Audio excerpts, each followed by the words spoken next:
हर इंसान अपनी लाइफ में सक्सेसफुल बनना चाहता है और इसके लिए वह रात दिन मन लगाकर पढ़ाई भी करता है। आपने कुछ लोगों को देखा होगा जो पूरे दिन किताबों में खोए रहते हैं। इंजीनियरिंग, डॉक्टर आदि की तैयारी कर रहे लोग दिन में 10 से 15 घंटे पढ़ाई करते हैं। उनका पूरा टाइम कॉलेज, ट्यूशन और सेल्फ स्टडी में ही चला जाता है। अक्सर हमारे माँ बाप भी हमें कहते हैं कि बेटे पढ़ लिख लो, कैरियर बन जाएगा, वरना जिंदगी भर यूं ही भटकना पड़ेगा और दर दर ठोकरे खाने पड़ेंगे। और हर किसी के पास इतना पैसा नहीं होता है कि वह खुद का बिजनेस स्टार्ट कर सके, और अगर स्टार्ट कर भी दे तो पूरा रिस्क। हर कोई अच्छे से पढ़ना चाहता है, लेकिन मोबाइल के एडिक्शन की वजह से लोग पढ़ाई से दूर जा रहे हैं। कुछ लोग तो पूरे दिन हाथ में मोबाइल लेकर बैठे रहते हैं। सोशल मीडिया जैसे फेसबुक, व्हाट्सएप, इंस्टाग्राम पर पूरे दिन लोगों से चैटिंग करेंगे और एक दूसरे का स्टेटस देखेंगे। कई कोशिशों के बाद भी मोबाइल हाथ से नहीं छूटता, और अगर हाथ से मोबाइल नहीं छूटेगा तो पढ़ाई में भी मन नहीं लगेगा।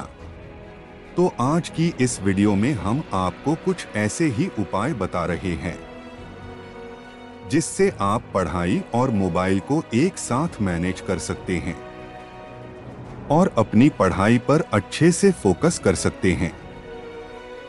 सबसे पहले तो आप पढ़ाई का एक टाइम टेबल बनाएं।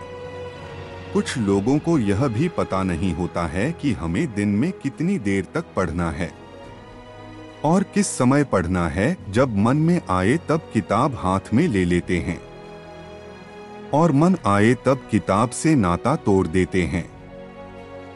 जब पढ़ाई में मन लगने लगेगा तब मोबाइल अपने आप ही आपसे दूर होता जाएगा, क्योंकि आपने पढ़ाई के लिए अलग से वक्त दे रखा होगा। ग्रुप स्टडी करें। जब भी हम दोस्तों के साथ होते हैं तो जेब से मोबाइल नहीं निकालते हैं, बस उनके साथ बैठकर मस्ती करते रहते हैं। पढ़ाई में भी ऐसे ही करना है, लेकिन मस्ती नहीं करना है। ऐसे में आपको पता होता है कि कौन कौन से दोस्त पढ़ने में इंटरेस्टेड है। उनके साथ ग्रुप बनाएं और ग्रुप स्टडी करें। इससे सबसे बड़ा फायदा यह है कि आप बोर नहीं होंगे और समय का भी पता नहीं चलेगा कि पढ़ाई करते करते आपको कितनी देर हो गई है। पढ़ाई के बीच बीच में आप हंसी मजाक भी कर सकते हैं, जिससे थोड़ा मनोरंजन भी हो जाएगा और आप अपनी प्रॉब्लम भी दोस्तों के साथ शेयर कर पाएंगे और आपको जल्दी समझ में भी आएगा।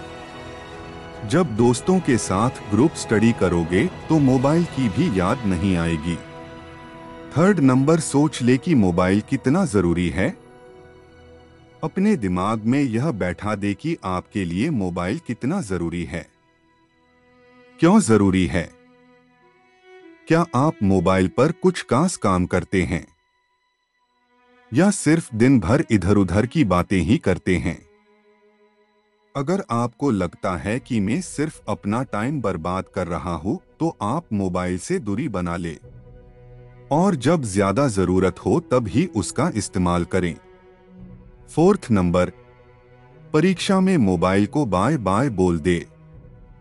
जब आपके एग्जाम पास आ जाए तो आप अपने मोबाइल को बाय बोल दे और उस वक्त सिर्फ और सिर्फ पढ़ाई पर ध्यान दे।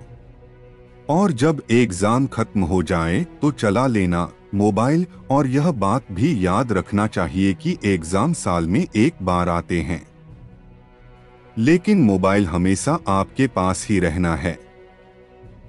फिफ्थ नंबर, खुद पर नियंत्रण रखें। ऊपर हमने जो भी बातें बताया यह तभी संभव है जब आप खुद पर सेल्फ कंट्रोल रखें। और अगर मुझे यह काम करना है तो करना है और नहीं करना है तो नहीं करना है।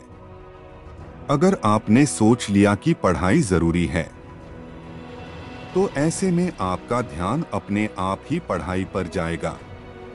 लेकिन अगर अपने मोबाइल के बारे में सोचा तो ध्यान भी उस ओर जाएगा। इसलिए हमेशा अपने दिमाग को कंट्रोल में रखें और इसके लिए आप मेडिटेशन कर सकते हैं। अपनी सोच को अपने करियर की और रखें ताकि आपको पता चल सके कि आपके करियर के लिए क्या जरूरी है। जब आपको यह पता चल जाएगा तब आप अपने आप ही मोबाइल और पढ़ाई के बीच बैलेंस करना सीख जाओगे। समय रहते वक्त की कदर कर ली तो बाद में वक्त हमेशा आपका रहेगा।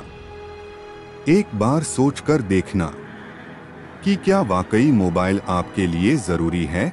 आपको आपके सवालों का जवाब खुद ही मिल जाएगा और अपने आप आपका ध्यान पढ़ाई पर जाने लगेगा। हम यह नहीं कहते कि मोबाइल छोड़ दो, लेकिन उसे पढ़ाई के बीच में मत आने दो।